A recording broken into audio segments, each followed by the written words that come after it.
I understand that we're good to go electronically, so I'll call this meeting to order. We are sitting today as the Committee of Adjustment. We do have 5 committee members with us, and we are in the presence of our Secretary Treasurer, as well as several other staff. I'll call this meeting to order at 2:13 p.m. Our land acknowledgement statement. The Township of Hamilton is situated within the traditional territory of the Mississauga, Anishinaabe, and Chippewa nations, collectively known as the Williams Treaties First Nations. Our work on these lands respectively acknowledges their resilience and their long-lasting contributions to the area now known as the Township of Hamilton. Jennifer, could I call on you to give our explanation of process of today's hearing? Certainly, through you, Chair Jib. This is the Committee of Adjustment, and today we have 5 applications for consideration, 3 severance or consent applications, and 2 minor variance applications. The applications will go in order of their order on the agenda, with the severances going first and the minor variances following. For each application, I'll give an overview of the application. And following that, the floor will be opened to the public to make presentations and comments on the application. The speaking order is those persons in support of the application, those persons in opposition to the application, those persons seeking clarification, and then finally the applicant. Everybody, when they come up to the microphone, if they could please clearly state their name and address for the record, that would be appreciated. After public comments are made, committee may ask questions of the applicant or myself. Afterwards, committee may make a decision. Those persons wanting a copy of the notice of decision must do so in writing. You can also request a copy at the sign-in sheet outside the door in the lobby. We also request that everybody that's in attendance sign the sign-in sheet also.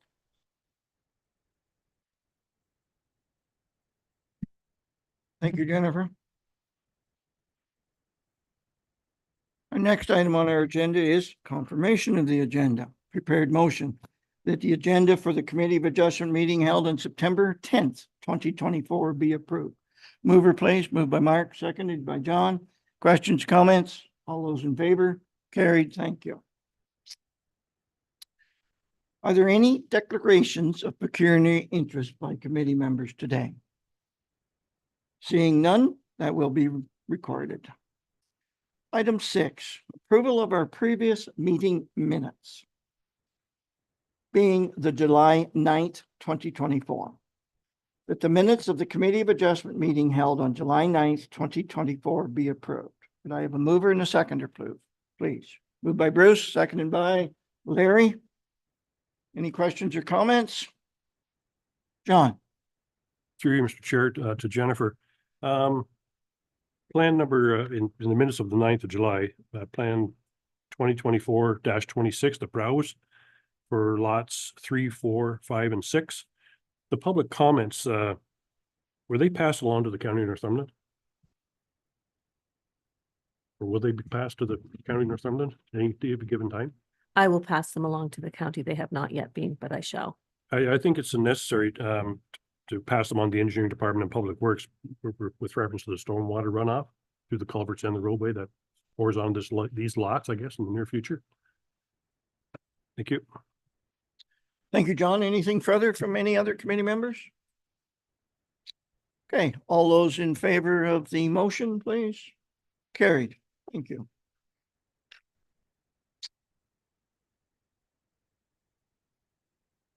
Item 8, moving on to new business, minor variance, Heron, application A03-24. Here on Sharbrook Crescent. Jennifer, would you please read your planning report?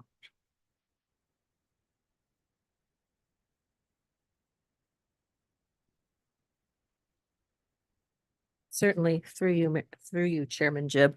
I must apologize. The minor variance applications come first on the agenda and not second on the agenda. On my whiteboard, I have them underneath the consent applications.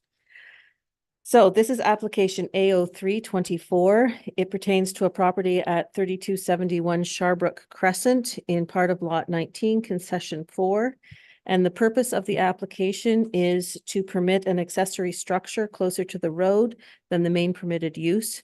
The subject property is a corner property that fronts on both Smiley and Sharbrook Crescent. And they're proposing to construct an accessory carport structure closer to Smiley Road than the main dwelling. So the property is, Julia has a air photo of the property up on the screen right now, but the property is located in an estate residential area in the municipality. It's located just north of the municipal office here. The 0.95 hectare subject property is developed with a single detached dwelling and an in-ground swimming pool. There's a water course to the northeast area that forms the rear property line. And portion of that property, the pink area on the air photo, is regulated by Ganaraska Region Conservation Authority. The reason that they cannot locate the proposed structure in accordance with the zone provisions is that they've got the GRCA regulated area, the location of their well, and the septic system. So they can locate the structure in accordance with the exterior side yard setbacks for the estate residential zone, which is a 15-meter setback. They're proposing that the structure be located 17.96 meters from the road. So it is within the setback requirements of the estate residential zone, but it is located closer to the road than the main permitted use. And there is a section in our bylaw, section 525-2, that requires an accessory structure to be located behind the main dwelling. So they need a variance from section 525-2 of the zoning bylaw. Residential uses are permitted in the estate residential designation and the estate residential zone. So the residential nature of the property, which permits accessory uses to the residential use, is maintained. The provincial policy statement allows for residential uses in rural areas. So it's consistent with the provincial policy statement and the growth plan.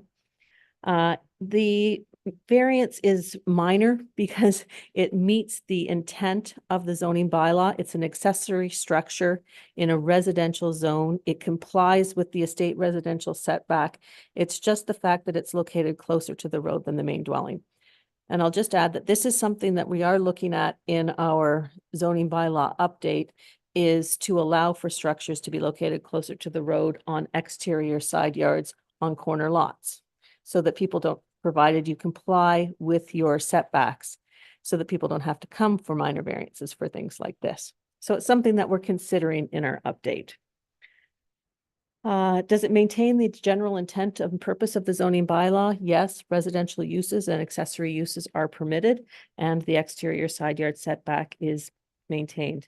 And as I mentioned earlier, it does maintain the intent and purpose of the official plan. Notice of the application was circulated to a number of agencies. The Ganaraska Region Conservation Authority commented that the subject property is partially regulated by GRCA, and the proposed building is located outside of any natural hazards, including the floodplain, erosion hazard, and wetlands. They have no objection to the proposed variance. However, they did note that a GRCA permit is required for the construction, and the applicant is aware of that and has been discussing it with the Conservation Authority. Hamilton Township Building Department has no objection. Northumberland County had no objection. Hamilton Township Public Works had no objection. Notice of the application was circulated to all registered landowners within 60 meters of the property on August the 27th. A sign was posted on the property on August 26th, and no public comments have been received. So the recommendation is that the application be approved. The variance is minor, as the building will comply with the estate residential exterior side yard setback, and there are no neighboring properties to be impacted. The variance is desirable and appropriate for the land. The property is zoned estate residential, which permits a single detached dwelling and estate and accessory uses. The intent of the Township of Hamilton official plan is being maintained. The official plan permits residential use and associated accessory uses in the area. The general intent of the Hamilton Township zoning bylaw has been maintained. So the recommendation is that the application be approved. Thank you. As Jennifer mentioned earlier, there's a process that we engage the public audience in each and every application, and I'll just quickly say, we go to those in support, those in opposition, then those seeking clarification, then we come back to the applicant. Now, in this particular case, I don't know the applicant, so we'll seek that person out in a bit. So going to the audience, is there anyone here in support of the application that would like to speak? Is there anyone here in opposition to the application that would like to speak? Is there anyone here seeking clarification on the application? Seeing none, and again, I state I don't know the applicant in this case. Is our applicant with us today? Sir, is there anything that you would like to state or comment on? You're more than welcome, or if you would like us to proceed with questions from the committee, we can do that as well. Thank you. Committee members. Any questions or comments? I just have one. I have a little history here with the municipality and some of those buildings in that area. I can't emphasize the importance enough for you to have that open dialogue with the Conservation Authority. And in fact, you might even want to consider speaking with our own staff prior to, you moving on much further. With that, I shall ask for a motion, please. John. Through you, Chair, I motion to approve. It's met the 4 tests. It's also met the intent of the provincial policy statement, official plan, and zoning bylaw. And there are no objections to this process. Thank you. Do we have a seconder? Mark. Any further discussion? Seeing none, all those in favor of the motion? Thank you. You will receive notice. There will be a process. I'm sure you'll be engaged in conversation with our staff. Thank you.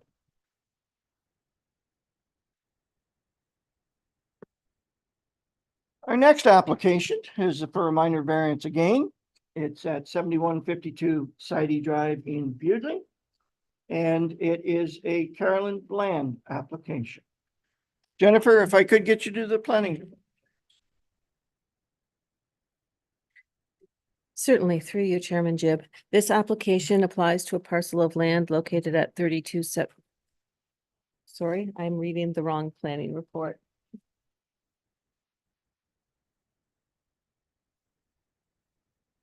I got it. This application applies to a parcel of land located at 7152 Sidey Drive in Bewdley, part of Lot 34, Concession 8. The property is developed with a single detached dwelling, and the purpose of the application is to reduce the required front setback on the property from 10 meters to 8 meters. The owner is proposing to construct a small addition to the front of the building, and the existing building is already 10 meters from the front lot line. The location of the existing well and septic system precludes the relocation of the proposed entrance to the side of the dwelling. So the subject property is located at the northeast corner of the intersection of Sidey and Bolton Street in Bewdley. There's a air photo up there if anybody wants to have a look at where the property is located. It's in a residential area. Bewdley is a designated settlement area under the provincial policy statement. Residential uses are permitted in designated settlement areas. So the proposed existing dwelling is permitted. The minor reduction in the front yard setback is required to facilitate, it's an approximately 10-foot by 10-foot addition to the front of the dwelling that will act as sort of an entryway so that that's my understanding, so that when the door is opened, it doesn't go straight into the kitchen. It provides a bit of a buffer for the climate when you're entering the dwelling. There's no natural heritage features or hazard features located on the subject property. As I mentioned, it's in a designated settlement area. Bewdley is located on the Oak Ridges Moraine. The Oak Ridges Moraine Conservation Plan does allow for recognize existing residential uses and settlement areas and additions to those uses. Northumberland County official plan, once again, the property is located in a rural settlement area in the county OP. And in the township official plan, the property is developed with a single detached dwelling. And there are a couple of garden sheds on the property also. In considering a minor variance, the official plan contains 4 tests for a minor variance. It must be minor, it must be desirable and appropriate for the use of the land, maintain the general intent of the zoning bylaw, and maintain the general intent of the official plan. When we're considering whether a variance is minor or desirable, it tends to be on the impact of the proposed variance rather than a purely numeric exercise. In this case, the proposed addition would be set back 8.47 meters from the front lot line instead of the normally required 10. Now, you'll notice that I did say that she's asking for a variance of 8 meters. I allowed for some flexibility. I don't like to pin applicants down in case there is a slight change in their building design. So the variance that I'm recommending is 8 meters, but her proposed addition would be 8.47 meters given the design that she has presented to the municipality. So the proposed addition would be set back about 7.03 meters from the interior side yard. That's the property that's closest on the east side. That is the closest building that would have the potential to be impacted. And the township zoning bylaw contains a minimum interior side yard setback in the urban residential zone of 3 meters. So she's located even further away from the interior side yard. So the impact on the adjacent property would be considered minimal. So the intended variance, it maintains the intent of the official plan. Residential uses are permitted. It maintains the intent of the zoning bylaw. Residential uses are permitted. There is a slight encroachment into the required front yard, but it is not that significant. There are other buildings on Sidey Drive that are located even closer to Sidey Drive than the proposed addition. The application was circulated to a number of agencies. Ganaraska Region Conservation Authority that commented that there are no regulated areas on the property. The Building Department, Public Works Department, Fire Services, and Northumberland County all had no objection to the proposed application. The notice of application was circulated to all registered landowners within 60 meters of the property on August 27th, and a sign was posted on August 16th. No public comments have been received at the time the report was written or to date. So the requested variance will permit an addition to an existing single detached dwelling with a reduced front setback of 8.47 meters. It is recommended that an 8-meter variance be granted to allow some flexibility should it be required during the building process. The variance is minor as the 1.53 meter requested variance will have minimal impact on neighboring properties. There is one adjacent property. However, the existing dwelling is located 5.19 meters from the interior side yard, and the required interior side yard requirement is 3 meters. The proposed addition will be set back even further, minimizing any impact on the adjacent property. The variance is desirable and appropriate. The property is zoned urban residential first density, which permits a single detached dwelling. The general intent of the Hamilton Township official plan has been maintained. Settlement areas permit residential uses. And the general intent of the zoning bylaw has been maintained. The proposed variance meets the intent of the provincial policy statement, the township official plan, and the township zoning bylaw. There were no agency objections and no public comments were received. The recommendation is that the application be approved.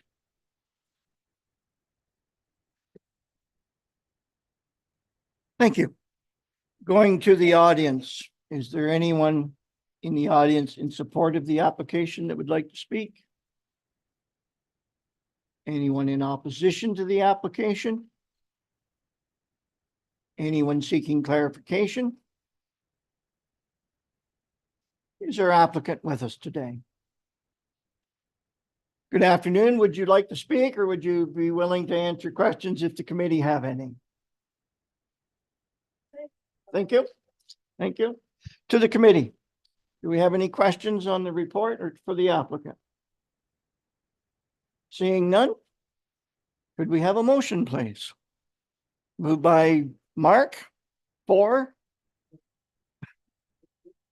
With the conditions? For the reasons? Seconder? Bruce? Any follow-up conversation or discussion? All those in favor of the motion? Carried, thank you.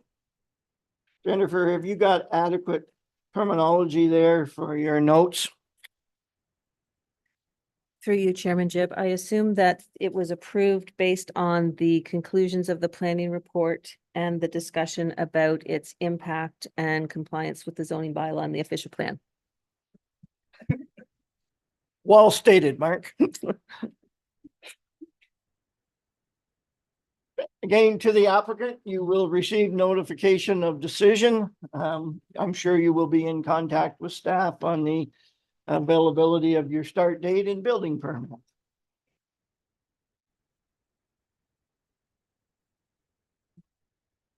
That completes our list of minor variances. We're moving on to consents. And our first new business under consents is application. I can't finish that. Application B0924. Thank you. And it's for 7142 County Road 2, being the TCO property. Jennifer, planning report when you're ready, please. Certainly, through you, Chairman Jib. This is an application for a parcel of land located at 7142 County Road 2 and part of Lot 34, Concession 1 in the township. This property is located in the southwest corner of the municipality. The property is developed with a number of buildings that have previously been used for an agricultural supply operation. The property is located on the north side of County Road 2. The northern boundary is the Canadian Pacific Railway corridor. Surrounding land uses are predominantly agricultural, with the exception of the Hydro One transformer station located on the north side of the railway corridor. So the applicant is applying for a 3.18 hectare severance. The property was previously two parcels of land under separate ownership. Due to a registration issue, the properties merged on title, and the only way to separate these is to go through the severance process. So the eastern portion is developed with the buildings previously used. It was Hunko Farms for a number of years, and then I believe Agrimart owned it. I could be wrong on the name. And it was subsequently bought by TCO Agrimart. So the lands have always been used for, at least for a number of years, for rural or agricultural industrial uses on the eastern portion, and the western portion has been under active agricultural cultivation. So the applicant is applying to reestablish the formerly separate properties along the same property line. The severed lot has an area of 3.18 hectares, the retained lot 1.99 hectares. They both have frontage on County Road 2. The severed, both have frontage on County Road 2. So this property is designated agriculture in the Township of Hamilton official plan. The provincial policy statement, Northumberland County official plan, the Hamilton Township official plan all contain policies for development in agricultural lands, and those lands are generally protected for agricultural uses and agricultural related uses. There's a history of agriculture related uses on this property, which is the former Hunko Farms Farm Supply Depot. Severances are generally prohibited in the agricultural designation. However, the provincial policy statement, the township official plan, and the county official plan all contain policies that allow for what are called technical severances. And those are severances that are required because of situations like this, where there's been an inadvertent merger of two parcels due to registration issues. There are no natural heritage features or natural hazard features on the subject land requiring protection under the provincial policy statement. The proposed severed and retained parcels are capable of accommodating any required private services. Northumberland County Inspection Services reviewed the application and had no concerns. The application is generally consistent with the provincial policy statement and the growth plan for the Greater Golden Horseshoe. The property is not located on the Oak Ridges Moraine, so the Oak Ridges Moraine Conservation Plan does not have any impact on the application. As I mentioned, the property is designated agricultural areas in the county official plan. These areas are intended generally to recognize agricultural as the primary activity and land use and maintain the county's agricultural resource base. The county official plan does contain policies that allow technical severances, and severances are permitted in the agricultural areas for agriculture-related uses such as the farm business. The township official plan, like the county official plan, contains policies required for the protection of agriculture. Severances are generally prohibited, but technical severances such as this are permitted. The zoning bylaw, the subject properties are zoned rural industrial on Schedule A to the Township of Hamilton zoning bylaw. There's a broad range of uses that are permitted in the rural industrial zone, including agricultural equipment supply, repair outlet, feed and seed mill, bulk storage yard, lumber mill, sawmill, planing mill, and there's other uses that are permitted. The previous farm supply outlet would be a permitted use in the rural industrial zone. Both the proposed severed and retained lots comply with the lot area and frontage requirements for the rural industrial zone, which are 0.4 hectares and 45 meters respectively. The application was circulated to a number of agencies. Ganaraska Region Conservation Authority commented that the subject property is outside of the GRCA's regulated area. Hamilton Township Building Department had no objection. Hamilton Township Public Works had no objections and noted that the property fronts onto County Road 2. Township of Hamilton Fire Department had no objections. Northumberland County had several comments that I will summarize here for the committee. They commented that the proposed severance is permitted by provincial and county policies. Northumberland County Transportation Services requested road widening along County Road 2, as well as lands within the county right-of-way to accommodate a ramp for a bridge crossing and drainage system. Northumberland County Inspection Services commented that a sewage system permit must be obtained prior to construction of the retained parcel. Northumberland County commented, in accordance with Ontario Regulation 5304, the industrial nature of the subject property is considered an enhanced investigation property. As such, the county will require the applicant's qualified person to prepare a Phase 1 environmental site assessment, ESA, and any other additional work, if required, for the subject property. The ESA is required to ensure that neither the retained and/or severed parcels will contain any soil and/or groundwater exceedances prior to any transfer of the property both privately and to the county. Northumberland County has no objections to the proposed severance, subject to the following conditions: that the applicant submits a plan, e.g. registered reference plan at their expense to the satisfaction of Northumberland County, which illustrates a minimum road widening of between 18.25 meters and 24 meters from the center line of County Road 2 along the frontage of the retained and severed parcels.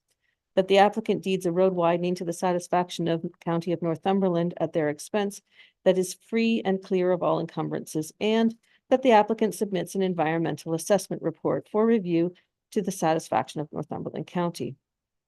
Notice of the application was circulated to all registered owners of the land within 60 meters of the property on August the 27th, and a sign was posted on that same day. No public comments have been received to date. So the purpose of the application is to sever two lots which have inadvertently merged due to registration issues. Provincial, county, and township policies all permit technical severances such as this application.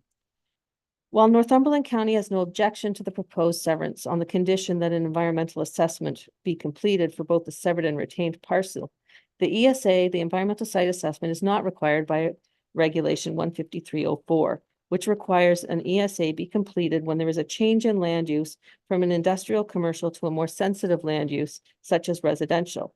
With this application, there is no change in land use. The county is requiring the ESA to ensure that there is no contamination on the lands which they will acquire through road widening.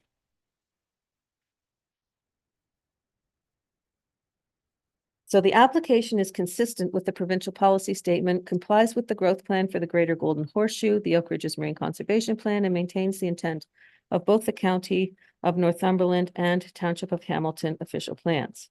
So the recommendation is that the application be approved.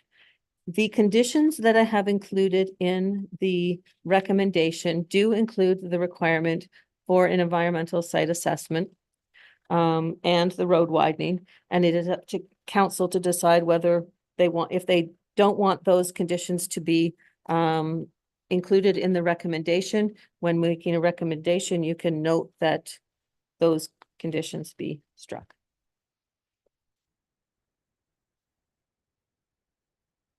Just to my fellow committee members, I have a very strong opinion on this, so please, none of you make a motion before I get to comment. To the audience, do we have anyone here in support of the application? Do we have anyone here in opposition to the application? Do we have anyone seeking clarification on the application? Well, I do know the applicant in this particular case, and I shall turn to the applicant and say, Mr. Hutchinson, would you like to speak to this application, or would you like the committee to go through its questions and answer any questions that may be sent your way? First of all, Larry, if you could, please come to the microphone and we'll ensure that the microphone's on. And not everyone in the room knows you, so please identify yourself and your address. Okay, my name is Larry Hutchinson. I'm the general manager of TCO Agrimart. So a comment I have on the ESA that the county is requesting. We're not asking for no zoning change, no ownership change. I understand that they may widen the road in the future for future development in the area. I understand that. I'm having a little issue why they are asking for a ESA at this point when we're not doing any zoning or any ownership changes. ESAs are not cheap. And if this development of the road is not going to take place in the next 5 to 6 years, we probably will need to come back and do a future ESA because it will currently be outdated by the time that happens. So I'm having a hard time with the ESA. I have talked to our environmentalist team in Montreal. They have agreed with me totally that doing an ESA is due diligence. We get that. We're not shy of doing that, but we're having a hard time understanding why one's required when we're not asking for zoning or ownership change here. Thank you, Larry. I'm sure you'll be in the audience and answer any questions that our committee members may have. Yep, thank you. Thank you. To committee members, questions or comments? John? To you, Chair. I think Mr. Hutchison is correct. I'm having a very hard time digesting those two wants from the county. And as far as I'm concerned, they should be struck from the record. Your comment is inclusive of both conditions? That's correct. Thank you, John. Anyone? Bruce? Bruce, just make sure the microphone. Sorry, through you, Mr. Mayor, I just wondered if the property is being severed, does it become eligible for a building permit or a single family building? Through you, Chair Jib. No, the severed parcel is zoned rural industrial.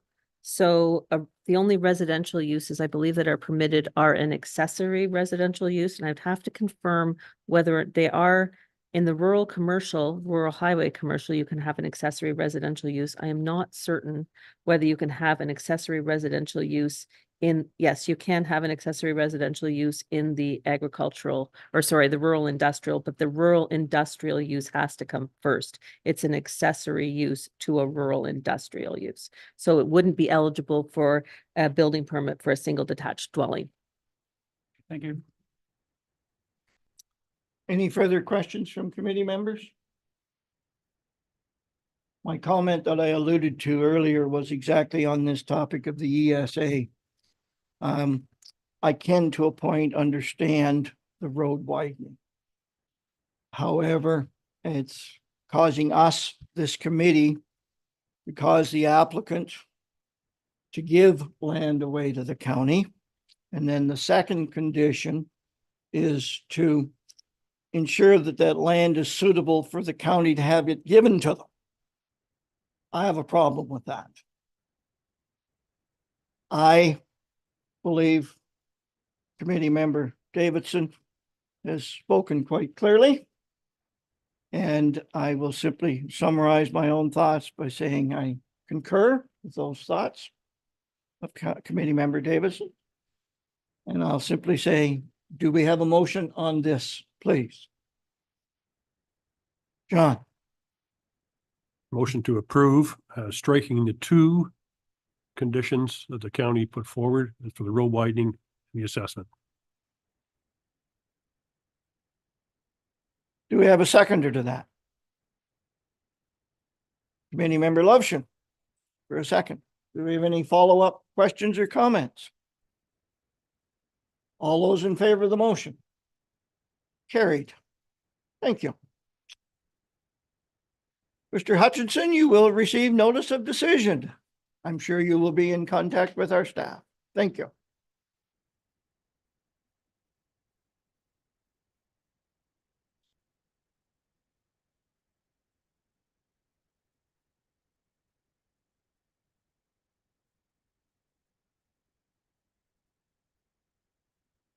Our next application is B 10-24 in the name of Paul and Jane Lang. And our agent on this application is Drew Macklin. So Jennifer, if I could turn to you, are we going to be dealing with 10 and 11 simultaneously, or are we going to be dealing with them independently? Through you, Chairman Jib, with the committee's agreeance, I would like to deal with the public comments and the public session and the discussion regarding the applications as one. And then when it comes down to making a decision on each application, a separate decision will need to be made on each application. But the applications, they're almost identical. Save and except the size of the two lots that are being created. So all the public comments will be the same. So we'll have the discussion as one, and then when it comes down for time to make a decision, we'll do a decision on each application individually. That's okay. Understood. Would the committee be in agreement with that?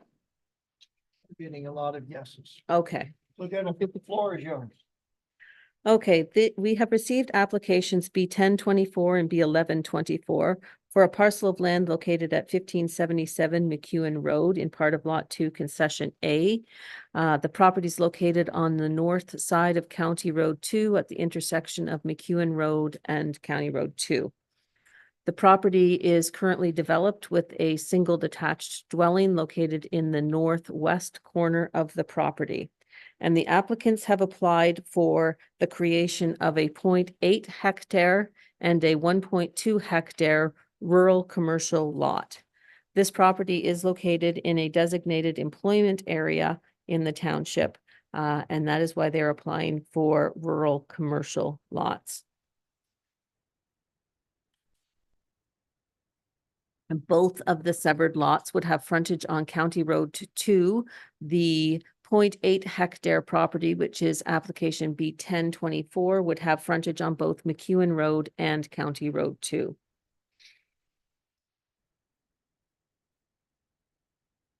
The approximately 5.2 hectare subject property is developed, as I mentioned, with a single detached dwelling. The remainder of the property is vacant. Clearing has taken place on the property with scrub brush and clearing that's taken place over the past couple of years. There is a plateau along County Road 2, and the property does rise as you extend up McEwen North on McEwen Road. There is a pretty significant geographic feature that runs along the north side of County Road 2 in this area. And most of the houses that are constructed on the north side of County Road 2 are constructed on the plateau along the County Road frontage, and then their rear yards rise quite steeply as it goes to the north. There's also, I should mention, there's also an accessory structure located on the northern portion of the subject property. Most surrounding land uses are predominantly residential land uses and agricultural land uses. Lands to the south, the east, the north, and northwest are all agricultural operations. Residential uses have been stripped along County Road 2. There are a couple of employment uses. There's a self-storage unit located on the south side of County Road 2. There is a machine shop on the north side of County Road 2, and there is a auto garage on the north side of County Road 2. So all of those lands are located in a designated employment area, even though most of the land uses are residential. So the subject properties, as I mentioned, located in a designated employment area in the official plan. And Section 3 of the provincial policy statement contains policies for employment uses, and they promote economic development, provide for a mix and range of employment, institutional and uses in the municipality, provide for a diversified economic base. So the proposed rural commercial lots would be permitted under the employment policies contained in the PPS. However, it must be demonstrated that the proposed development can be serviced with available services. A basic site plan was submitted with the application. However, there are no details regarding the proposed use. And it is staff's understanding that the lots will be sold for future rural commercial development and that there is no proposed specific use at this point in time. A copy of the site plan was submitted with the application. It illustrates that there's a building envelope available on the lot. However, it does not contain details regarding access, stormwater management, lighting, vehicle movement, etc. Those details are usually provided on a site plan. Section 1.6 of the provincial policy statement contains policies regarding the provision of stormwater, water, sewage services, and it contains a hierarchy for the provision of services. Full municipal water and municipal sewage are the preferred method of servicing. Private communal and private communal water and sewer are the second, and individual site services are available where no municipal or communal services are available.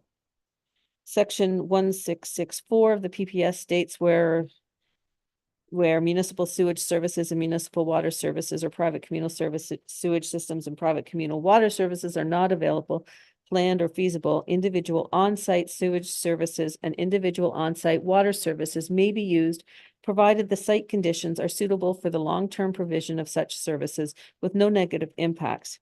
In settlement areas, individual on-site sewage services and individual water can be used for minor rounding out.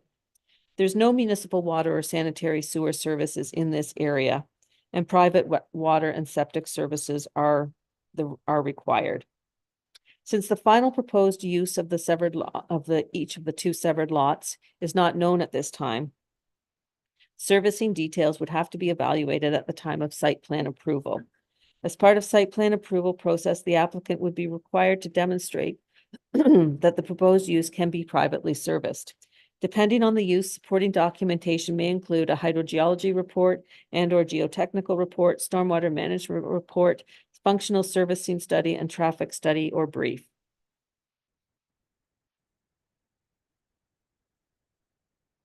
Northumberland County adopted official plan amendment number 1 to the county's OP a year and a half or so ago. And the eastern portion of the property has been identified as containing significant woodlands and enhancement areas in OPA 1. However, OPA 1 is not in effect, so really it has no bearing on this because it has not yet been approved by the province. I just mentioned that because it has been identified by the county in their comments. The proposed comment or the proposed severance is generally consistent with the provincial policy statement and the growth plan for the Greater Golden Horseshoe. However, any future commercial uses will be subject to site plan control to ensure that the uses can be serviced by the rural service levels available.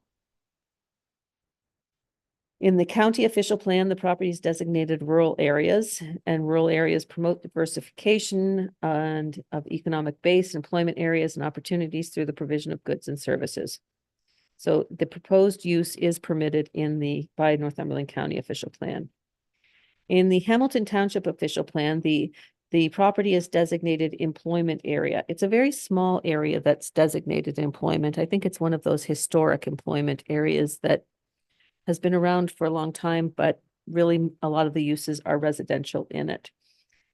The employment area designation is a sub-designation of the settlement areas designation, and policies for employment areas are found in section 3.4 of the official plan. And they have to comply with sections 3.2 and 3.3.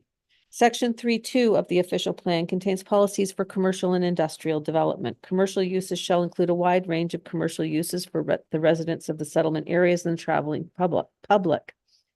Commercial uses must be compatible with other uses, and compatibility will be addressed by such means as control of the site ingress and egress, provision of adequate parking, loading spaces, buffering, etc. These items, again, because we don't have any details regarding the proposed use, would have to be addressed during site plan. A development proposal for a new commercial use must be accompanied by servicing options report prepared by a qualified engineer. And any future development must be compatible with surrounding uses and compliance with the Ministry of the Environment guidelines regarding compatibility with industrial and commercial uses. Those are the D6 guidelines. The official plan also contains policies saying that the lot size and shape for new commercial and industrial uses shall be appropriate to allow the location and use and all related uses in accordance with the provisions of the zoning bylaw. Typically, when a lot is created for commercial, industrial uses, the use is known. In this case, the ultimate use of the property is unknown, and the applicant has provided a generic site plan illustrating that a building can be constructed on the property. So again, it's putting it down the line to address the site design issues. The official plan contains a policy requiring stormwater management and that a stormwater management plan be prepared for any development applications. Both stormwater quality and quantity will have to be addressed prior to any development occurring on this site. So the proposed severance application is generally consistent with the official plan policies. However, future development will be subject to site plan control, and technical studies will be required prior to site plan approval. The subject property is zoned permanent agriculture. And this is an interesting situation where the property is designated employment, but zoned permanent agriculture. That's a historic zoning on the site. That doesn't mean that the property is also designated in the official plan permanent agriculture. Just in terms of land uses that are permitted right now are permanent agriculture. The zone provisions for the permanent agriculture zone required 18.2 hectare minimum lot frontage or area and a lot frontage of 100 meters. Both the proposed and both of the proposed severed lots won't comply with those requirements, and the future intended use is a rural commercial use, so the properties will have to be rezoned to a rural commercial zone. It is recommended that, given the uncertainties with the application and future uses, that the properties be rezoned to a rural commercial holding zone, requiring the execution of a site plan agreement prior to the removal of the holding provision. What that means is that nothing can happen on that property until the applicant has entered into a site plan agreement to deal with all of the technical issues with respect to servicing, traffic, entrances, parking, buffering. All of those type of things have to be addressed in a site plan and approved, which is approved by the municipality. And then the applicant can apply for the removal of the holding provision that would allow for the issuance of a building permit. The application was circulated to a number of agencies. Ganaraska Region Conservation Authority commented that the lands are located outside of the GRCA regulated area. They don't have any concerns. Township of Hamilton Building Department indicated that they can't comment at the time due to the lack of information regarding the proposal. The application is not accompanied by a proposed building or any site plan control information. That information, tearing the place apart. That information will be required prior to any development on the site. Township of Hamilton Public Works commented that there's no posted speed limit, therefore the assumed speed is 80 kilometers per hour on McEwen Road. Reviewing the required site distances and what is measured, the distance is a bit shorter than recommended, but traffic is approaching a controlled stop and will be traveling slower. Township of Hamilton Fire Department had no objection. Northumberland County provided the following comments. The county official plan permits lot creation for industrial purposes in designated rural areas. It contains policies to determine if mitigation measures are required between conflicting land uses. They recommend that a land use compatibility assessment to the township's satisfaction be submitted prior to a building permits. They will be required to apply for entrance and setback permits on each of the lots. The applicants must convey road widening to County Road 2, maintain sufficient setbacks from the existing dwelling and septic system, and where industrial buildings and structures are proposed, on any of the severed parcels, the county will provide additional technical comments through the site plan process.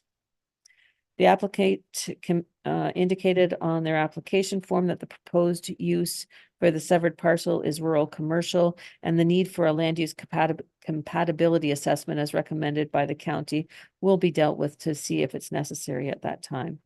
They also recommended the following conditions: that the applicant submit a plan at their expense to the satisfaction of the County of Northumberland, which illustrates a minimum road widening of 18.25 meters from the central line of County Road 2 along the frontage of the severed parcels, that the applicants deed road widening to the satisfaction of Northumberland County at their expense, and that it is free and clear of all encumbrances. Notice of the application was circulated to all registered landowners within 60 meters of the property on August 27th, and a sign was posted on the property on August 26th. At the time of the writing of the report, I had received one telephone call requesting additional information and one email expressing concern regarding poor water quality. Since that time, I've received a number of pieces of correspondence about the application. I believe it's about 33 letters and emails that we've received. The issues that neighboring landowners have concern with are drainage, stormwater drainage runoff onto agricultural lands on the opposite side of the road and impact on the north side of the road, loss of farmland, water issues. A number of residents in this area have a problem with their water supply, and there's concerns over exacerbating that situation. The lack of buffering on the proposed for the site, increased traffic, the large number of parking spaces that was illustrated on the site plan or preliminary site plan submitted with the application, habitat displacement, the potential for 24/7 operations occurring in an area that is largely residential, that the large plant or structures on the property are premature. They said there's a development like this would need municipal water and sewers when there's no plan for that in this area. There's a bus stop at the intersection of County Road 2 and McEwen Road. The increase in traffic could pose a safety problem with that. Concern over the permanent agriculture zone and the employment designation, whether or not this is removing land from the agricultural designation. When I explained earlier, the land is actually in the employment designation. It's just zoned permanent agriculture. The lack of information regarding the proposed use, the fact that no traffic impact or traffic assessment has been done. They did do a sightline analysis. It was a very preliminary sightline analysis, and it didn't speak to volumes of traffic because you can't speak to volume of traffic when you don't know what the proposed use is. So there are a number of concerns that were raised by neighboring residents. The recommendation is in the planning report is that the applications be approved subject to the holding provision, which would require execution of a site plan agreement prior to any development. And as part of the site plan process, the applicant would be required to do the necessary technical information, that's hydrology, stormwater management, traffic assessments, and that sort of thing, before anything could be considered on the property. So I believe we have a number of residents in the audience today.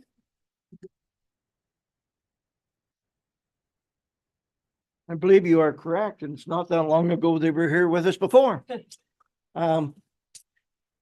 Just to go through the process again, everyone will have a chance to speak. If your comment that you wish to have brought forward has been stated multiple times before, maybe the amount of detail can be reduced somewhat and just state that you also have, and I'll pick on an example, you also have a concern about water supply, for an example. I shall move to the audience and I shall ask, is there anyone here? Again, we'll be coming back to the applicant, of course, at the end of the open session here. Is there anyone here in support of the application that would like to speak? Is there anyone here in opposition to the application that would like to speak? I believe the terminology I used one of the previous applications that the majority of you are here. Please sort out amongst yourselves as to who would come to the podium first, and we will provide an opportunity for everyone to speak. So who would like to come to the podium? And when you decide that, please identify yourself by name and address for your location. Would first please come first.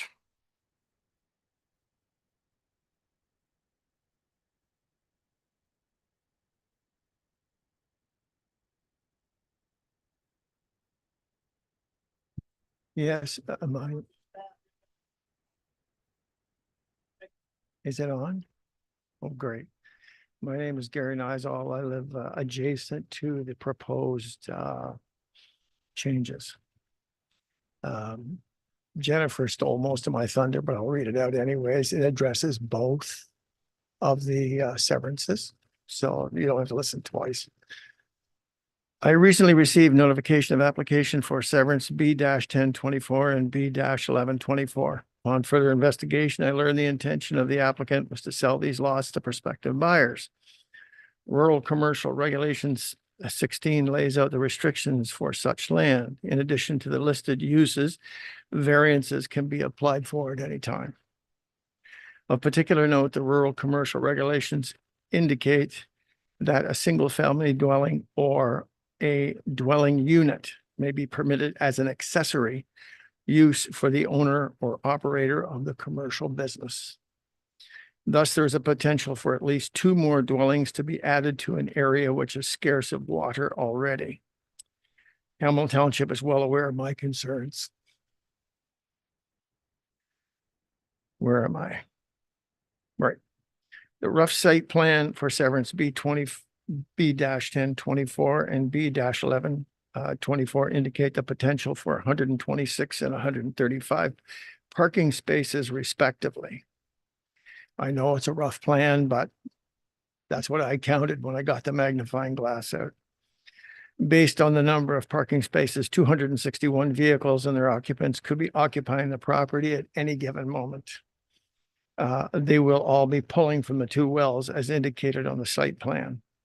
As a result, this project is just potentially as hazardous as the ambitious commercial venture recently proposed for the neighboring property at 9668 County Road 2. The area is not blessed with an overabundance of groundwater. If such severances are granted and negative impacts for long-term property owners and taxpayers ensue, litigation cannot be ruled out. I was also informed that environmental studies, just like Jennifer mentioned, geological studies, traffic studies, and all other pertinent studies and issues will be addressed at the time of development. In addition to the above, I have following questions and concerns. Will water usage be metered out and reported to the appropriate authorities? If not, please explain why. My average water use is 25 gallons a day. Workers may not use water conservatively to ensure sustainability. I'm concerned about light and noise pollution that will be caused by potential establishments on these two properties. Noise pollution will reduce the quality of life enjoyed by rural residents in the area, and light pollution will interfere with any my view of the lake at night. Is there a plan for land remediation if the ventures are unsuccessful? Is there a plan for rectifying damage done to other properties as a result of the commercial establishment, particularly regarding water? I have had no issues with my well in 40 years. I have great confidence in the leadership of Hamilton Township to manage all the county's affairs for the good of all the people. Thank you. One question for Jennifer. If these severances are allowed, will that put me outside the 400-foot limitation that if they wanted to do building permits, I would not be officially informed? Through you, Chairman Jib. Your distance from the proposed properties won't change. However, there's no public notification process for building permit issuance. Like there's no public process at building permit issuance. There will be one more public process involved in this application. If it's approved, one of the conditions will be that the property is rezoned. And with the rezoning application, all residents within 120 meters of the property receive notification about that application. Once the zoning bylaw amendment is approved, there's no further public process for development. The site plan process is a technical process that is done through the municipality, and it's not a public process under the Planning Act. So there's no public notification for that. Okay, great. Thank you. Can I ask where the washroom is by any chance? Out there and down the hall. Thank you.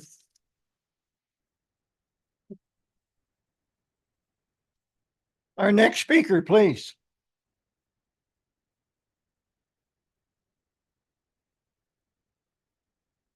One more call till we have a next speaker.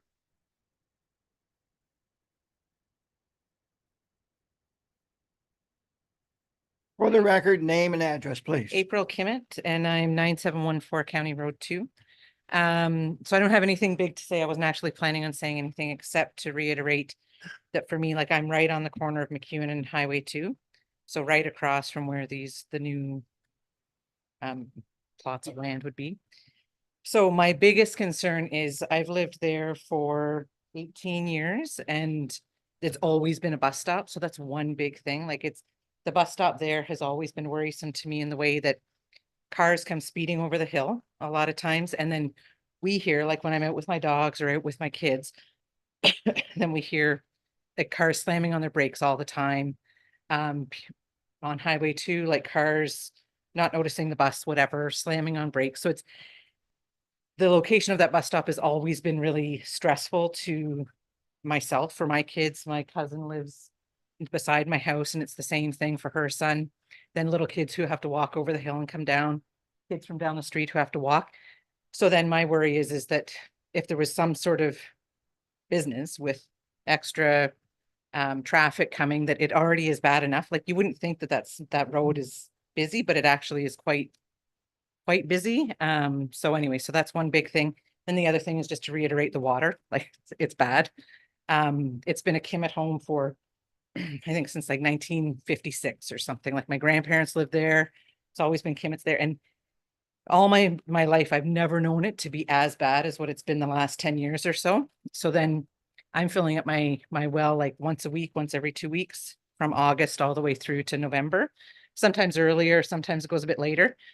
But so then the idea of next door to me there being, a significant draw on whatever, I mean, I have no idea. I'm a social worker. I don't have any idea about planning, building, all of that stuff. But when you imagine just what could, like the draw on the water supply, that is a very, very big worry to me, because it gets quite pricey to be filling up your well constantly. So that's it. Obviously, I was gonna ask, you're purchasing water when you say filling up your well. Oh, yes, purchasing, Purchasing so water. filling, yeah, so it's, So it's I mean, I get it, like off-site sometimes, source. that's yeah, coming in. yeah, and I mean, my grandparents lived there, right? So I remember visiting all of my life, and it's never been, and then when I moved in 18 years ago, I think it was only about 10 years ago that we ran dry for the first time. And then it's just each year, it just seems worse and worse and worse, where now it's, I mean, I think I can get, I mean, it's a whole other conversation, but like something like a cistern, it's like something that fills up your thing. But the point is that there's very little. And I think when there had been somebody who came to my house once to check and see where you could build another well, or again, like I said, I don't know the proper terminology, but they couldn't really find anywhere that had like a good spot to drill into to make a well. So to make a different well, like to draw on whatever your water source is. So that's just worrisome for, even if it were a house, I'd cringe a bit, but then when you imagine like a business or two businesses with whatever the draw would be on water for whatever it is that they'd be doing. So Okay. that's it. Thank you. To our next speaker, whoever that might be. Please, again, name and address. Norm Clapp, 1532 Morrichard Road. We just live down the little side road. I find it interesting in this whole process that Jennifer alluded to, that usually the application for severance comes with some sort of plan. It's my understanding that this will be the only opportunity for the public to be involved. Once the severance is through, it will simply be the issuing of a building permit. And then the traffic report, rainwater runoff reports, all of those things will happen, and that will be at the municipal level. But the public won't have the opportunity to have any input in that. I find the scope, we haven't seen it, but there was a preliminary sketch that showed over 200 parking spots for this particular development. So the agent must have a plan for that. And at this stage, to sever it and say we don't know what it's going to be, there is a plan. And that particular size of development will change that geographical area. With 220 parking spots, my suggestion would have been for a stoplight. They're going to have to change speed limits on Highway 2, because the one building has 90 parking spots out front with an entrance onto Highway 2. So if there are 90 parking spots and those cars are entering onto Highway 2, which is an 80-kilometer zone, then that would require a speed reduction from the east towards that intersection. So the agent does have a plan for that particular piece of property. And I think that needs to be considered at this time. It would be nice to see, I'm not against development, it is employment. I think it's a very large plan. I'd like to see a little bit more of the details, and maybe this severance should go through when there are more details for whatever is going to be developed there. Thank you.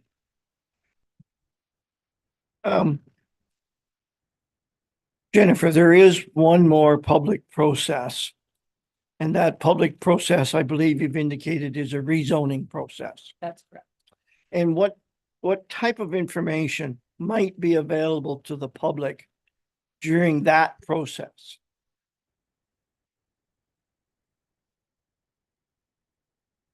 Certainly, through you, Mayor Jib. I don't think that, I'll explain, this requires a little bit of a Tim calls it the planning explanation, so I apologize.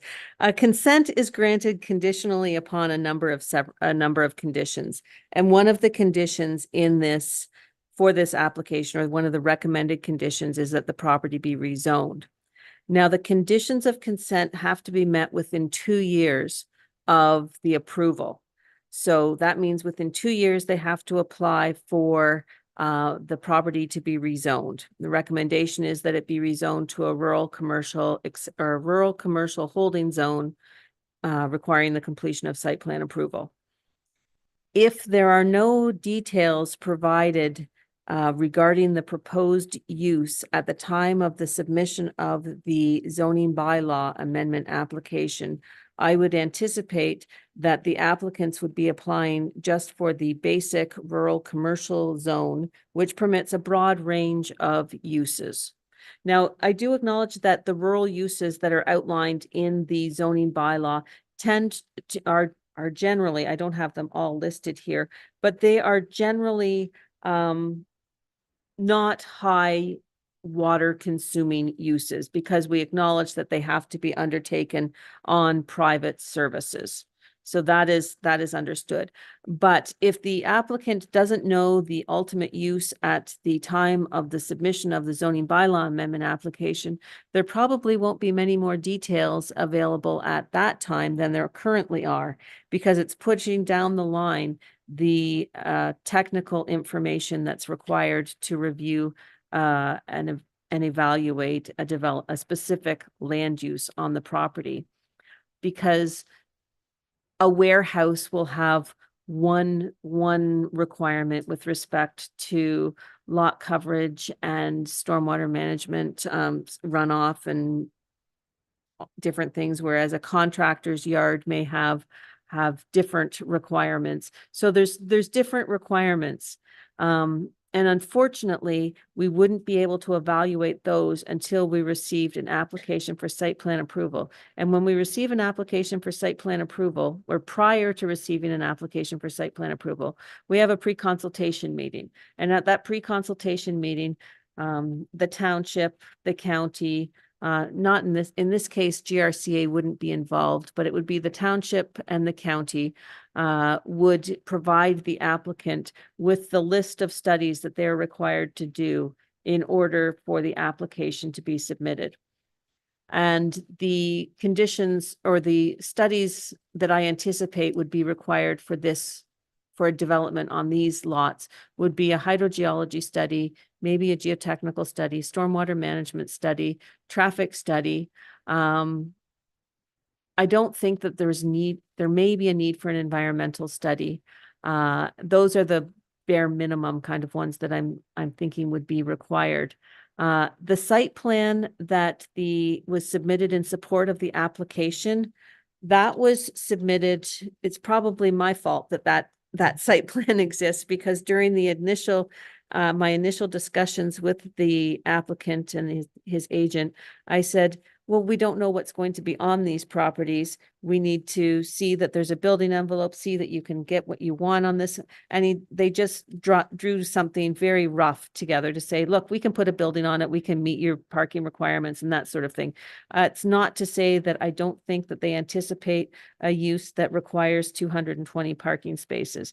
I mean, there's problems with the site plan in terms of you're not allowed to have parking in front of the building between the county road and the building. So like there's locational issues. That was just a purely conceptual site plan to demonstrate that it is possible to get a building envelope on the property. That's not to say that I don't believe they're proposing a use that would require 220 parking spaces, because that would be.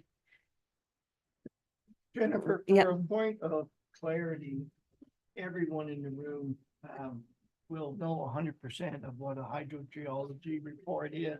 Could you just expand on that in a little bit of layman's terms so that people can maybe have a little better understanding, if there's people here that do not know? Certainly, through you, Chairman Jib. I am not a hydrogeologist. However, I've seen a number of hydrogeology reports through my career. A hydrogeology report is a study that's undertaken by a qualified hydrogeologist who studies the impact of land development and on the water aquifer. So there are tests that they look at the soils, they look at the aquifer, they may be required to do test wells, they may have to do drawdown tests. That is, test wells on adjacent properties to see what impact the proposed development would have. So it's a scientific field that looks at the study of the use of water and the impact of that use and that consumption on surrounding properties, as well as the ability to service the proposed use on the subject property. Thank you. To our next speaker, who would like to come forward. Again, you've heard me ramble several times. Name and address, please. My name's Lisa Hughes. I live at 9780 County Road 2. My property is actually the T-shaped adjacent to the designated land. My well is actually in line with the proposed new sites. That's how far away from the house the well has to be for us to have a good enough supply.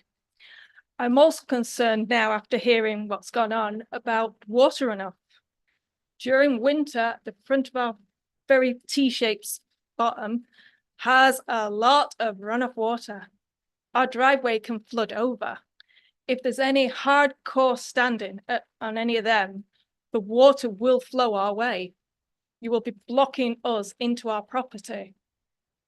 There's no proposed planning at this point, but if anything goes through, there's nothing to say it can't happen at a future date. And I have a deep concern regarding that.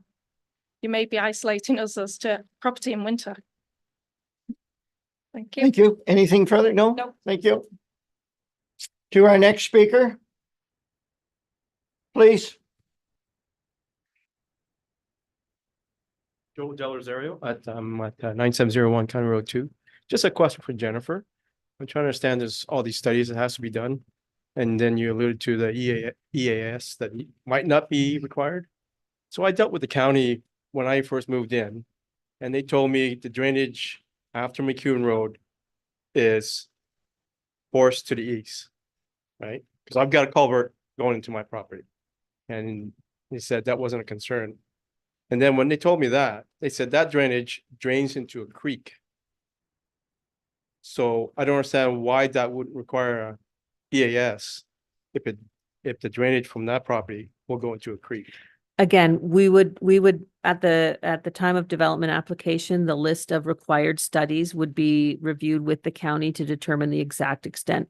I'm just not there. I don't see any wetlands on the property that would wetlands or significant woodlands on the property that would precipitate I probably used the wrong term, a natural heritage study. That's what we use when we ask for when there are wetlands or forested areas on a property. So an EIS, an environmental impact study, it could very well be required. Okay. And with respect to stormwater, I'll just address the previous person's comment. They would be required to do a stormwater study, and the stormwater, they have to deal with their stormwater on site. Post-development flows cannot exceed pre-development flows. So that means they can't put more water on somebody else's property. Next speaker, please.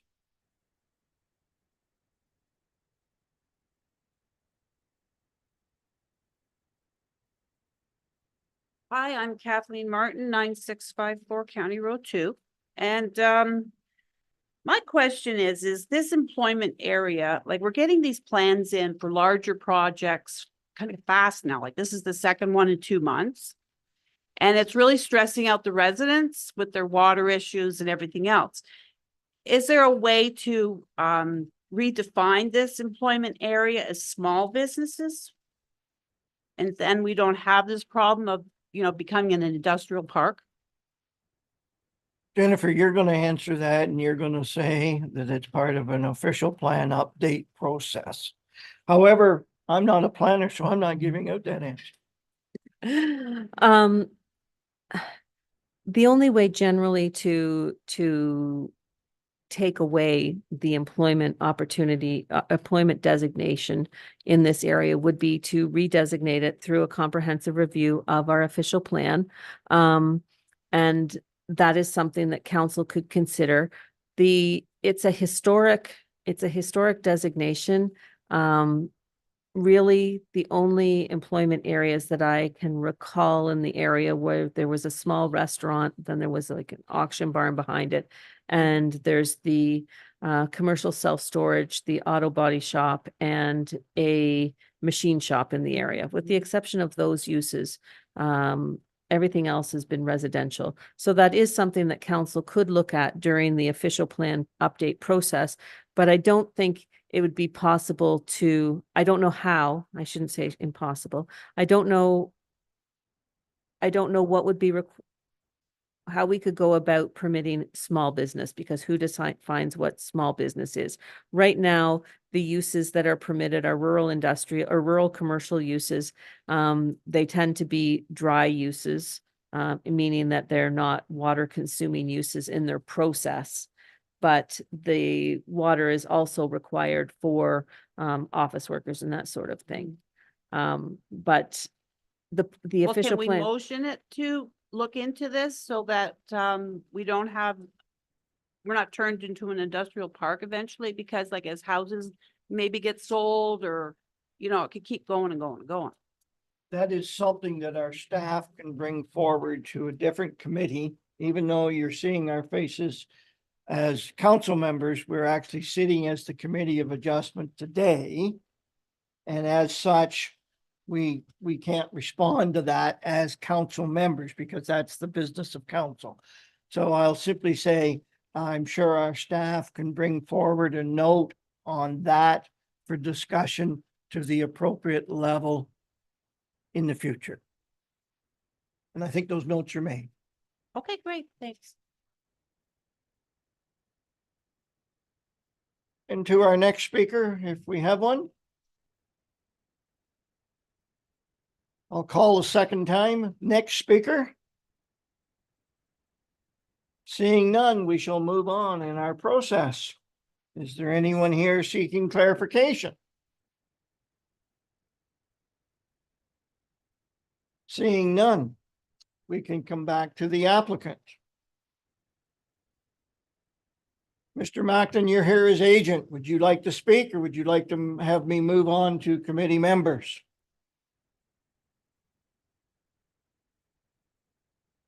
Hopefully put some of the concerns to rest.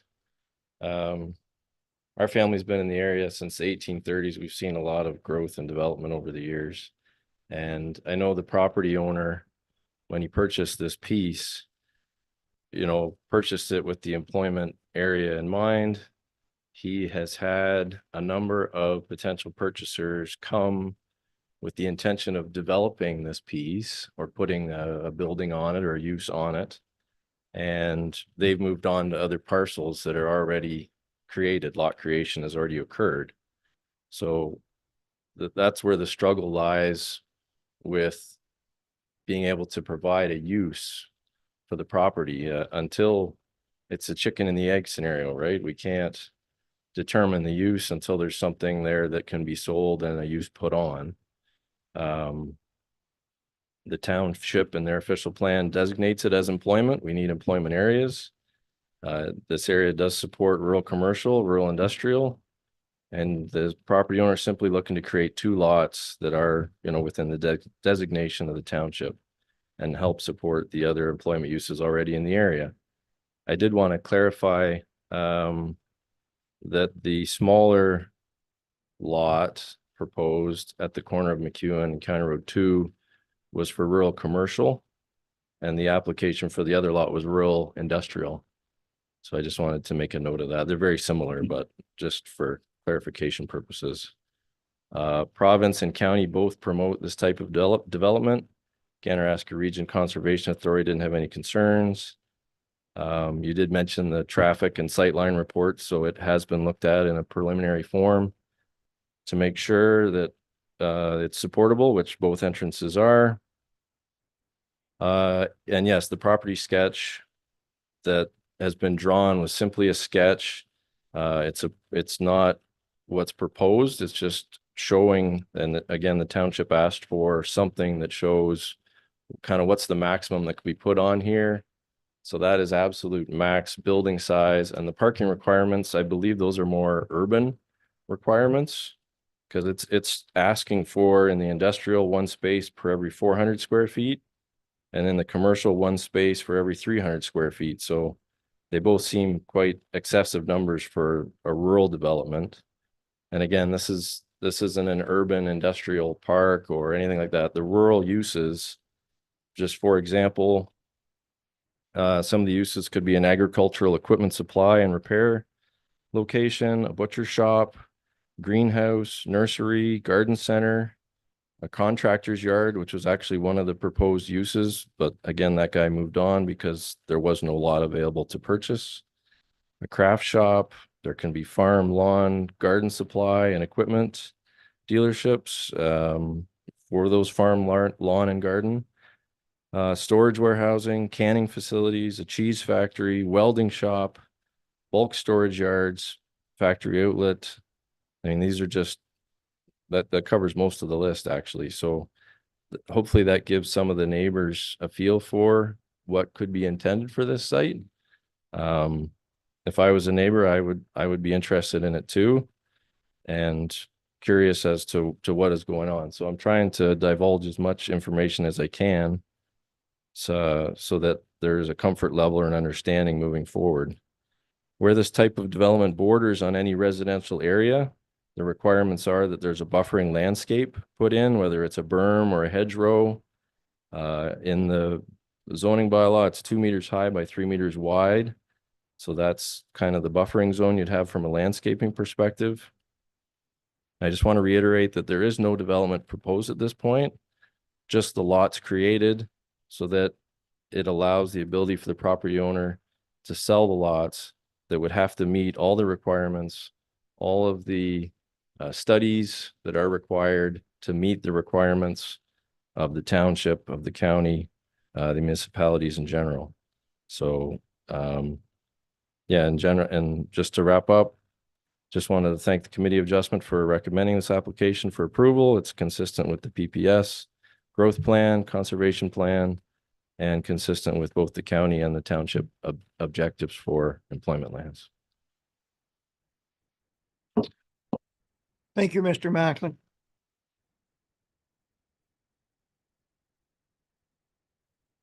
I believe that gets us to the committee questions and comments. So turning to my fellow committee members, do we have any questions?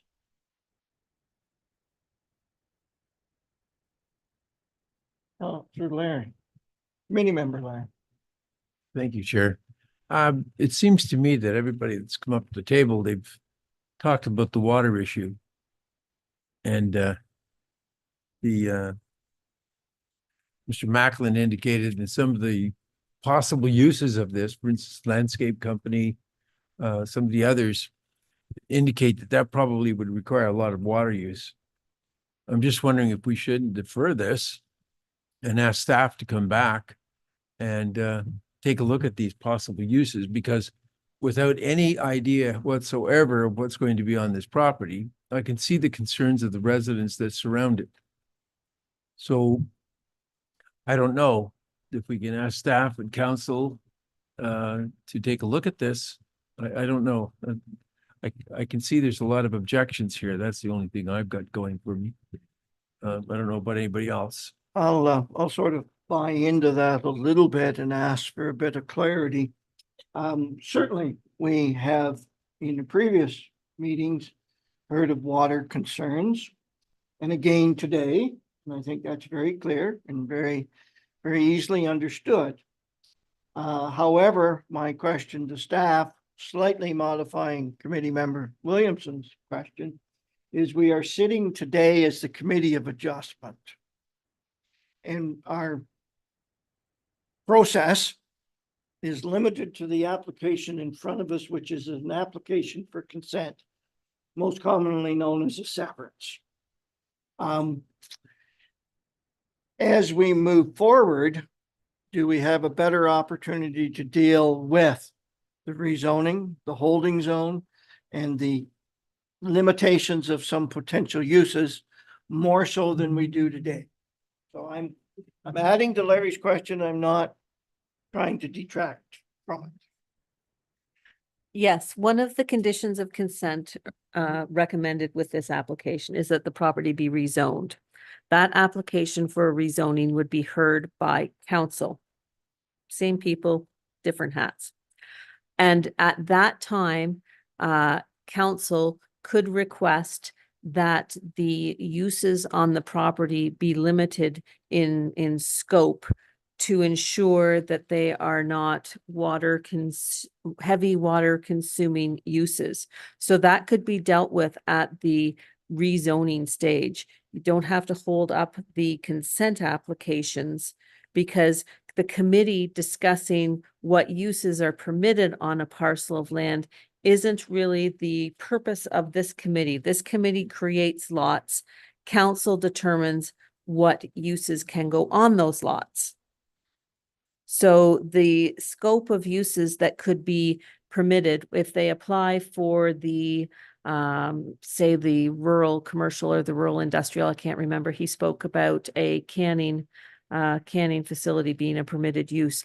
I would suggest that that is probably a heavy water consuming use and probably is not necessarily appropriate in an area with a water issue.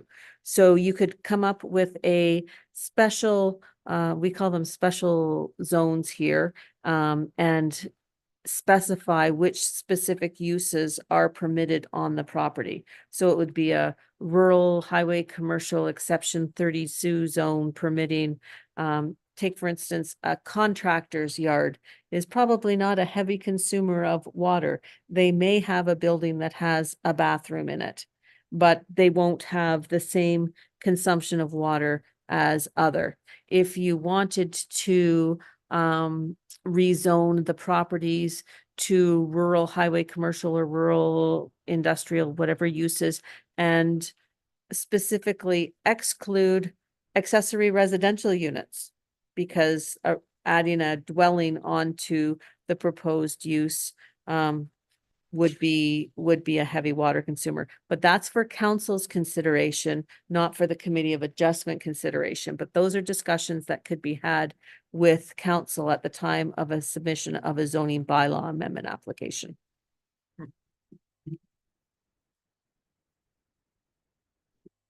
Follow-up question, Larry? I totally understand what you're saying. Just that we've had so many, again, so many objections today. I just wonder, I'm a bit of a quandary here. Yes, they're just asking for consent to separate, right? But again, we had the same discussion previously about this kind of activity and with as many objections, I think, at the last one. So I'm not sure where to go on this one, to be honest with you. Thank you. Jennifer, I were to say one line, the opportunity to review water remains at the time of the rezoning application, not necessarily today. Site plan approval. Site plan approval, which Because gets that- us to water. Site plan approval gets us to water. Okay. I'll try and be brief. I really will. At the end of the day, hydrogeology is going to be required for any use on this property. The applicant is going to have to do a hydrogeology study if there's going to be a use consuming any quantity of water. And if they cannot get a satisfactory hydrogeology report, they will end up with a property that the holding zone cannot be removed on because they won't get site plan approval. So they could end up with 2 parcels of land on which they can't do anything.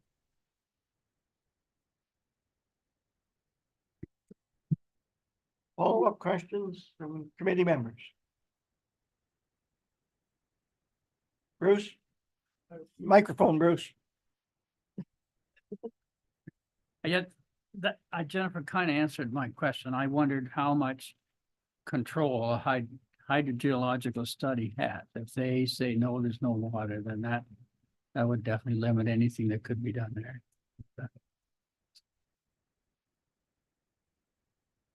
Thank you. Any further questions from committee members? Okay, well, it's moving on. It's time for me to ask for a motion. Jennifer, just for the record, because we've been discussing this for a long period of time, could you just go to your motion and your recommendation, please? That might help committee members. Okay, I will first read the recommendation for application B 10-24 by Paul and Jane Lang, agent Drew Macklin, to sever a parcel of land for the creation of a vacant rural lot in part of Lot 2, Concession A. The recommendation is that be approved subject to the following conditions. 1, that a registered reference plan for the severed parcel be submitted to the township. 1 full-size copy and 1 PDF copy are required. Further to the printed plan of survey, a closed polygon vector file of the part boundaries shown on the reference plan is to be provided in spatially referenced Autodesk DWG Windows readable format to the satisfaction of the township. It is recommended that the applicant's Ontario land surveyor consult with the County of Northumberland GIS section to confirm acceptable standards in formatting. 3, that a draft transfer for the severed parcel be submitted to the township. 4, that a zoning bylaw amendment be in effect for the severed and retained parcels pursuant to the Planning Act. The severed parcel must be placed in a holding zone requiring execution of a site plan agreement prior to the removal of the holding provision. 5, that the tax account for the subject property be paid up to date. 6, that the $1,500 cash in lieu of parkland fee be paid to the township of Hamilton. And 7, that the applicant shall lay out and dedicate to the County of Northumberland a strip of land ensuring 18.25 meters from the center line of County Road 2 along the frontage of the severed and retained portions for road widening purposes to the satisfaction of the County of Northumberland. The road widening must be free and clear of all encumbrances. My fellow committee members, condition of rezoning withholding zone triggers site plan, which triggers hydrogeologist, which triggers a satisfactory level of water for the area. Jennifer, did I summarize that accurately? Yes. Thank you. Okay, any questions from committee members? Okay, we've had that motion, those conditions prepared. I was going to say something different, which would have been wrong. We had it prepared by staff. It's been read. It's understood. Do we have anyone that would like to make that a motion or any other motion? Bruce, your hand was up first. Microphone, please. I would move that we approve the application, subject to the conditions that are outlined by the planner being fulfilled. Do we have a seconder? Seconded by Mark. Do we have any follow-up conversation or discussion? All those in favor of the motion? Gentlemen, you're not in favor? Well, I guess it's my turn to vote. I vote yes, based on the conditions being set forth in the manner in which they were. And that was for B10-24. Correct. Now, the same conditions for B11? That is correct. Very well. Do we have a motion for B11-24? Bruce?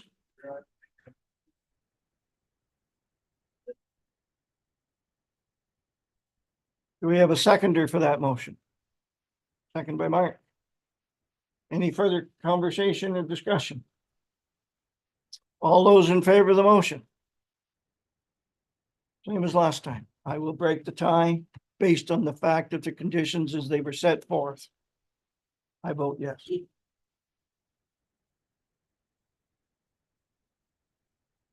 Jennifer, do you have enough information in your conditions, reasons, and that type of thing, or do we need to address anything further?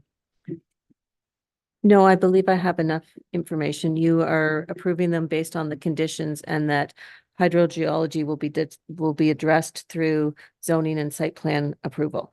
Yeah. Yes. And of course, to the public, that rezoning application is a public rezoning application, so you will have an opportunity to have input one more time. And I'm hoping that the hydrogeology information will be here.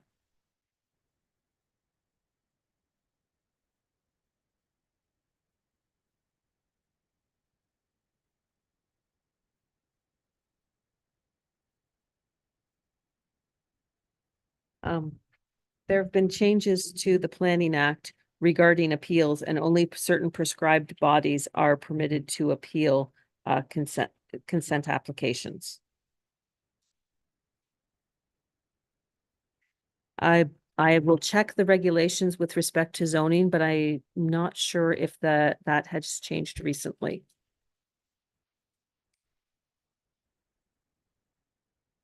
Next agenda item is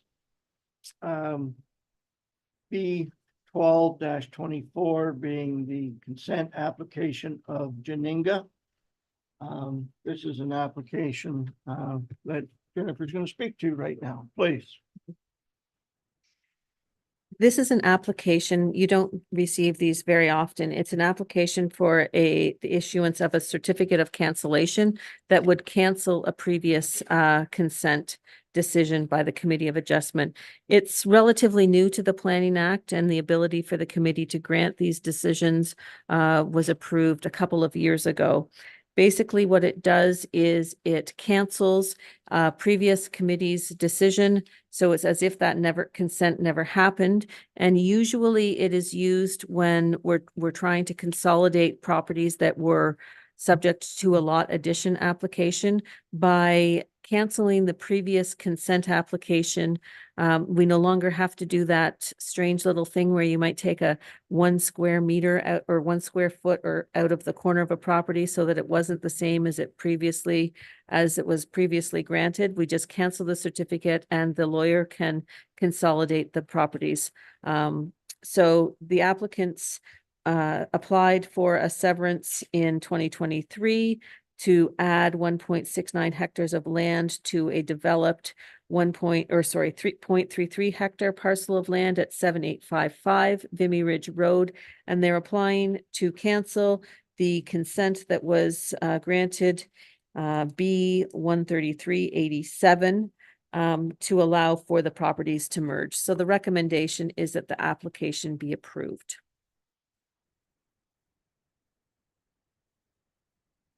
It is an open meeting, I guess, in theory. We have to ask if there's anyone in the audience in support, opposition, or seeking clarification.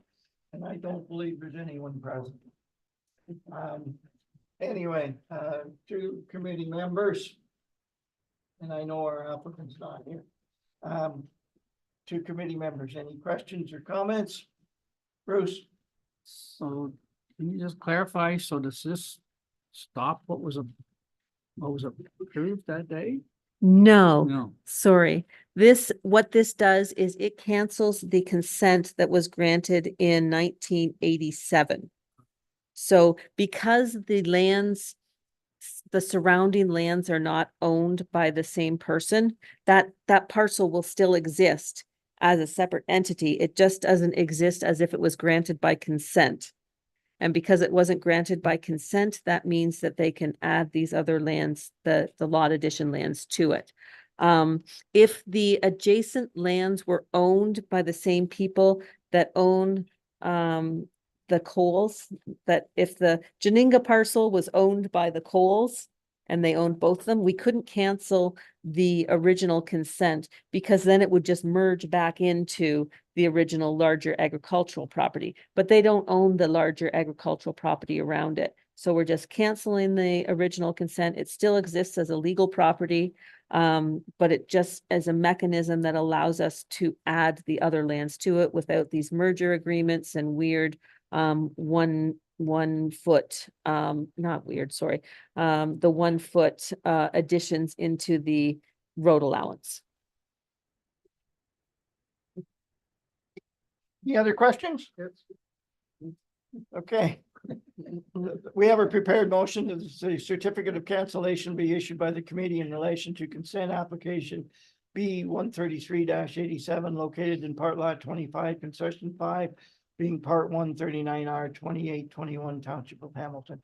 Do we have a mover? Moved by John, seconded by Larry. Any questions or comments? All those in favor? Carried, thank you. Our next item is adjournment. Motion is that the Committee of Adjustment meeting held on September 10th, 2024 be adjourned at 3:57 PM. Do we have a mover? Mark tried, John seconded. All those in favor? Carried, thank you.